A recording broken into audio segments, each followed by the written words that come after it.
আসসালামু আলাইকুম এভরিওয়ান। ছুঁয়ে দিলে মন গল্পের শেষ পার্ট। তো চলো বেশি কথা না কইয়া গল্প শুরু করা যাক। তো সকালে একদিন বসে আছি, হঠাৎ কলিং বেল বাজলো। সামিয়া বলল, বাবা আমি যাই। আমি বললাম, তোর আন্টি কই? সামিয়া বলল, আন্টি তো উপরে পড়ছে। সামিয়া গিয়ে দরজা খুলে দিল, আর মা বলে সাথীর কোলে উঠে পড়ল। আমি আমার শ্বশুরমশাইকে সালাম করলাম। শ্বশুরমশাই বলল, বাবা ভালো আছো তুমি? আমি বললাম, এই তো আলহামদুলিল্লাহ ভালো, আপনি? সাথীকে দেখে একটু মায়া লাগলো, ওর চোখগুলো লাল হয়ে আছে, মনে হচ্ছে বেচারি অনেক কান্না করেছে। শ্বশুরমশাই সবাই বসতে বসতে বলল, বাবা তোমার কাছ থেকে আমি এটা আশা করি নাই। আমি বললাম, জি বাবা, বুঝলাম না কি বলতে চান আপনি। সাথীর বাবা বলল, আমার একটা মাত্র মেয়ে, ওকে আমি কখনোই কোনো কষ্টে রাখিনি। বলতে পারো যখন আমার মেয়ে যা চাইছে আমি তাই দিছি, ওর ইচ্ছার কখনো আমি অপূর্ণ রাখি নাই। আজকে যখন আমার মেয়ে আমাকে জড়িয়ে ধরে কান্না করছিল তখন খুব খারাপ লাগছিল আমার। ওকে যখন জিজ্ঞেস করি কেন কান্না করছে, বলে, বাবা সব দোষ আমার, আজকে আমার এই পুলিশের চাকরির কারণে আমার এই অবস্থা। বিশ্বাস করো বাবা, আমার মেয়ের কান্না সহ্য করতে পারি না। ও নাকি পুলিশের চাকরি ছেড়ে দিবে আর তোমার সংসার করবে। আমার মেয়ে আর কোনো ভুল করতে চায় না। আমি কত করে বুঝালাম তাও বোঝে না। আর তুমি নাকি রাগের মাথায় ওকে বকা দিছ। জানি বাবা, স্বামী স্ত্রীর মাঝে ঝগড়া মাঝে মাঝে হয়, তাই বলে এত রেগে যাওয়া লাগে? আমি তোমাকে কিছু বলি নাই, এখানে তোমার কোনো অপরাধ নাই, সব দোষ আমার মেয়ে বলছে। বাবা তোমার কাছে আমার একটাই অনুরোধ, আমার মেয়েকে আর কোনো কষ্ট দিও না। বাবা হয়ে আমি তোমার কাছে অনুরোধ করছি। আমি বললাম, চিচি বাবা এভাবে বলবেন না, আমি আপনার ছেলে, আর ছেলেকে কেউ কি অনুরোধ করে? আপনার চিন্তা করতে হবে না, আমি হয়তো রাগের মাথায় কয়েকটা কথা বলছি, তাই বলে ও চলে যাবে। ছাতির বাবা বলল, সে যাই হোক বাবা, আমি আমার মেয়েকে দিয়ে গেলাম, আর কয়েকদিন পর আমার মেয়েকে নিয়ে আমাদের বাড়িতে যাবা। আমি বললাম, জি বাবা। ছাতির বাবা বলল, এটা কি আমার নাতি? ছাতি আমার পিছনে সামিয়াকে নিয়ে দাঁড়িয়ে আছে। আমি বললাম, জি বাবা। সামিয়া বলল, আম্মু ইনি কে? ছাতি বলল, উনি হলেন তোমার নানা ভাই। সামিয়া বলল, সত্যি? সামিয়া ওর নানা ভাইয়ের কোলে চলে গেল। কিছুক্ষণ পর উনি বলল, আজকে আমার যেতে হবে, আমি এখানে একটা দরকারে আসছিলাম। আমি বললাম, কি বলেন, মাত্রই না আসলেন আর এখনই চলে যাবেন? ছাতির বাবা বলল, বাবা, মেয়েটাকে বুঝিয়ে দিয়ে গেলাম আর কাজটাও সেরে ফেলবো। আমি বললাম, আজকে থেকে যান না বাবা, কালকে চলে যাবেন। ছাতির বাবা বলল, না আরেকদিন আসবো, আসি রে মা, আর জামাইয়ের সাথে ঝগড়া করবি না। ছাতি বলল, বাবা কিছু খেয়ে যাও। ছাতির বাবা বলল, না রে মা, এমনি অনেক দেরি হয়ে গেছে। ছাতির বাবা চলে গেল। মিলি বলল, আরে ভাবি তুমি কখন আসলে? ছাতি বলল, এই তো মাত্র বাবা আসছিল।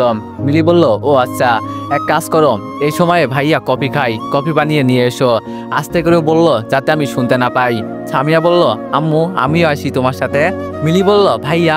আমি বললাম, বল। মিলি বলল, দেখ আমি তোর ছোট বোন, আমি তোর খারাপ চাইছি কোনোদিন বল? আমি বললাম, কেন রে বোন, হঠাৎ এই কথা বলছিস? মিলি বলল, আমি চাই তুই আর ভাবির উপর রাগ করে থাকবি না, আর কোনো রকম ঝগড়া করবি না। আমি বললাম, মাঝে মাঝে কিছু কারণে এই যে ভাই, সব এখন তো দেখি সবার হাতে মোবাইল, সারাদিন এই ফেসবুক ইউটিউব কিছু না কিছু নিয়েই ব্যস্ত, কিন্তু ভাই এই সময়টা যদি একটু কাজে লাগানো যাইতো না, তাই আমি তোমাদের একটা মজার প্ল্যাটফর্ম রিকমেন্ড করছি, ব্যাট অন গেম।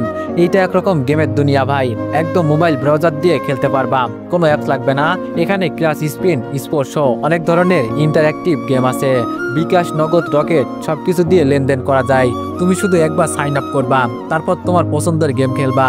নতুনদের জন্য প্ল্যাটফর্মটা একদম সহজ, কেউ যদি আগে না খেলো চিন্তা নাই, এখানে আছে 24 ঘন্টা হেল্প, পুরো সিকিউর আর একদম স্মুথ এক্সপিরিয়েন্স। নিচের কমেন্টে লিঙ্ক দিছি, এখনই ক্লিক করো, ব্যাট অন গেমে জয়েন করো আর শুরু করো তোমার গেমিং যাত্রা। মিলি বলল, ভাইয়া আমি তোর কোনো কথা শুনতে চেয়েছি, বল। আমি বললাম, এক কাজ কর, তোরা সবাই মিলে আমাকে মেরে ফেল, আমি তো মানুষ না। মিলি বলল, ভাবি আর কিছু করবে না, আমি প্রমিস করছি ভাবির হয়ে। আমার সামনে সাথী কপির মগটা দিল, আমি ওর দিকে না তাকিয়ে হাতে নিলাম। আজকে সারাদিন ওর সাথে কোনো কথা বলি নাই, রাতে সাথে ফোনটা নিয়ে ফেসবুকে ঘোরাঘুরি করছি। অনেক রাত হয়ে গেছে, ওরা মনে হয় ঘুমিয়ে পড়ছে। বসে বসে চিন্তা করছি কি করব, সাথীকে মেনে নিব বুঝতেছি না। হঠাৎ পিছনে কিছুর আসার শব্দ পেলাম, পিছনে তাকিয়ে দেখি সাথী, তার মানে ও এখনো ঘুমায় নাই। ও এসে সরাসরি আমার পায়ের কাছে বসলো। আমি বললাম, উপরে বসেন, উপরে অনেক জায়গা আছে। সাথী বলল, আমার জায়গা যে আপনার পায়ের কাছে, আর যাতে তোমার পা ধরতে পারি এই জন্য এখানে বসলাম। আমি বললাম, সেই দিন আমাকে না বলে চলে গেছিলে কেন? জানো না তোমার যে একজন স্বামী আছে? একথা শুনে সাথী আমার দিকে কান্না দৃষ্টিতে তাকিয়ে আছে। আমি বললাম, কি হলো, আমার কথার উত্তর দিচ্ছ না কেন? সাথী বলল, আমি সরি, তখন তো তুমিও আমাকে যেতে বলছিলে। আমি বললাম, যেতে বলছি দেখে কি আমার অনুমতি না নিয়ে চলে যাবে? সাথী মাথা নিচু করে বলল, সরি, আমার ভুল হয়ে গেছে। আমি বললাম, আর কত ভুল করবে বলো, আর কত ভুল তোমাকে মাফ করব বলো? সাথী বলল, এভাবে বলবেন না, আর যাতে কোনো ভুল আমার দ্বারা না হয় এই জন্য আমি চাকরি ছেড়ে দিব। আমি বললাম, আমি বলেছি তোমাকে চাকরি ছাড়তে?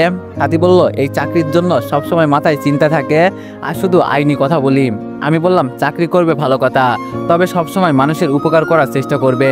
আর তুমি ইদানিং খুব খারাপ ব্যবহার করছো আমার সাথে। সাথী বলল, আমাকে মাফ করে দাও, আমি আর কোনো ভুল করব না। আমি বললাম, উপরে আসো। সাথী বলল, আমাকে মারবেন না তো? আমি সাথীর কথা শুনে একটা হাসি দিলাম। আমি বললাম, তোমাকে মারার অধিকার আমার আছে, তুমি তো একজন থানার ওসি, পরে আমাকে যদি। সাথী বলল, তোমার পায়ে পড়ি, এইসব কথা আমাকে আর বলবেন না। জানেন আমার খুব কষ্ট হয় আপনার মুখ থেকে যখন এসব কথা শুনি। আমার উপর তো আপনার সবসময় অধিকার আছে, সেই আমি যদি দেশের প্রধানমন্ত্রীও হয়ে যাই। আমি বললাম, উপরে আসো। সাথী এসে আমার থেকে একটু দূরে বসলো। আমি বললাম, পর করে দিলে? এটা বলতেই সাথী আমাকে জড়িয়ে ধরলো। সাথী বলল, এখন হয়েছে? আমি বললাম, তোমাকে দেখলে আমার কেমন জানি মায়া লাগে, সবকিছু আমি ভুলে যাই। সাথী বলল, তাহলে তখন আমাকে ওভাবে বোকা দিয়েছিলে কেন? আমি বললাম, আমাকে জেলে ঢুকিয়ে তুমি বুঝি সুখে থাকতে? সাথী বলল, মানছি আমার ভুল হয়ে গেছে, তুমি জানো না মেয়েদের এত বুদ্ধি নাই। আমি বললাম, তো পুলিশ হয় কি করে যদি বুদ্ধি না থাকতো? সাথী বলল, সেটা তো অন্য হিসাব, আজকে থেকে প্রমিস করছি আমি আমার স্বামীর হুকুম ছাড়া কিছুই করব না, আর সবসময় ওনার অর্ডার মেনে চলবো। আমি বললাম, আমি বলছি তবে এমন কোনো খারাপ কাজ করবে না যাতে আমি এবং সমাজের মানুষ তোমাকে খারাপ বলে। সাথী বলল, আমি বললাম, আজকে আমার একটা কথা খুব মনে পড়ে জানো? সাথী বলল, কি? আমি বললাম, আমার আম্মু যদি থাকতো তাহলে বলতে পারতাম, দেখো আজকে তোমার ছেলে প্রতিষ্ঠিত, সব আছে তোমার ছেলের। সাথী বলল, মন খারাপ করো না, কারণ মা তো আর সারা জীবন বেঁচে থাকে না। আমি বললাম, সাথী তুমি কি জানতে আমি আগে কোথায় ছিলাম? সাথী বলল, বস্তিতে। আমি বললাম, তোমার মাঝে মাঝে এই কথা শুনে ঘৃণা হয় না যে একটা বস্তির ছেলের কাছে তোমার বিয়ে হয়েছে? সাথী বলল, বস্তির ছেলে তো মানুষ, আর আমি তো আমার জামাইকে নিয়ে খুব গর্বিত, কারণ তুমি নিজে কষ্ট করে প্রতিষ্ঠিত হয়েছ। আমি বললাম, আগের সাথী আর এখনকার সাথীর মাঝে খুব পার্থক্য জানো? সাথী বলল, কিভাবে জানতে পারি?